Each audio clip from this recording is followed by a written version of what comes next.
So college esports is my passion. I'm a recreation sports management major with a concentration in esports right now. I want to be a collegiate director. College esports and athletics in general are just my passion, and like I think it's just where I'm going to end up.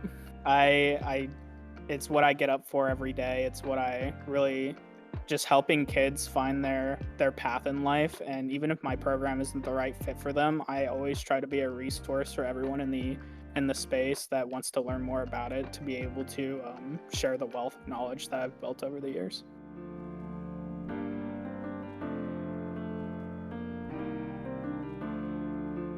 My name is Bryce Dudenhoeffer. I'm the operations assistant, or one of the senior student support staff members at Griffon Esports. Currently, we have two varsity teams right now, Overwatch and Rocket League, and we're kind of in a rebuilding phase right now. After going through a director change, our past director, Luke Theis, is now the director at Central Michigan, and Riley Boyd, our new director, and I have worked together previously at Ottawa University, and it's just kind of been a foundational semester trying to relay some good solid foundation. So I handle most of our outreach of marketing and first contacts for recruits. So I handle most of our recruiting. So my career actually started really early on. I was actually really fortunate to know a lot of people in the industry growing up, and being from Missouri, it's kind of just a powerhouse collegiate esports state. So in high school, I used to do workouts with the Columbia College team when Drake Porter was the head coach there, and I was fortunate enough to get introduced to Dan Clerkey very early on in my childhood as well, from Maryville. I took a pretty long kind of 2 to 3 year gap period out of high school for college, and I really didn't think it was going to be something that I kind of explored again. But I worked in AM during that time. I was on some well-known AM teams like Supernova at the time, doing operational work for them, and just worked my way back into collegiate with Ottawa University with Sergio Brack, who's now the director at Maryland, and worked my way pretty much up to where I am now.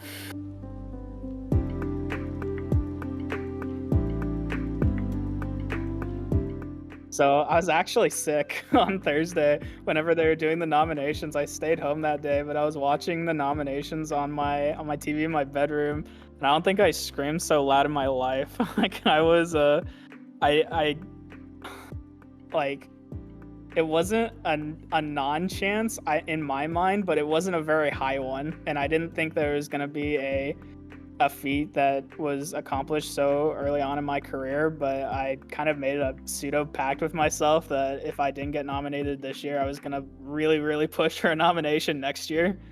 But I was pleasantly surprised. I think it's a step in the right direction for getting some of the unsung heroes to get some recognition and praise, because there's a lot of people that are very vocal and very public on social media, but there's also a lot of people in the industry that don't have that big of a following or that big of a platform that do really, really good work. So I think that it's really cool that they have an opportunity to be spotlighted here.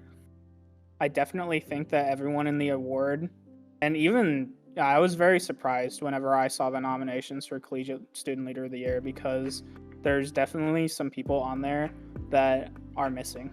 And I think the awards show will get better in the future. But if you would like to support me, I mean, a lot of my projects this semester were just very unsung. Like you said in the beginning, they're very private. I didn't share them. One of them that I'm working on right now in particular is a database similar to what Esports Foundry does. And I mean, if Esports Foundry is watching, I'd love to contribute. But it's pretty much a blank database a whole database of information that you can use to pretty much throw any question that you have at it. I've been interviewing multiple Division II programs. I'm starting in Division II, and I want to expand to every NCAA division.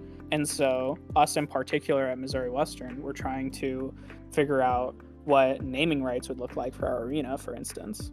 But I want to publish my work and my findings to the community in general, so that if there's any questions that anyone could ask, they could reference the table and take it to their administration to hopefully grow their programs on their own.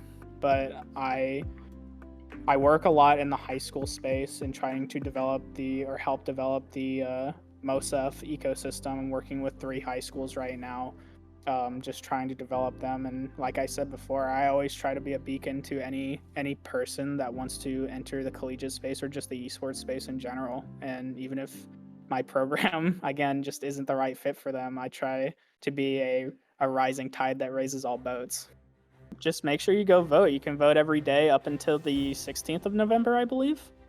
And just it's important to vote. The more eyes that the Scholar Awards get on it, the bigger the award show will get in the future. So it's important to support it, even if you don't want to vote for me. You can find me on Twitter or x.com on fump_m, and that's pretty much the platform that I use the most. My Discord, if you ever want to talk to me, is fumpm as well, no underscore. And my Twitch, I believe, is fump_m as well.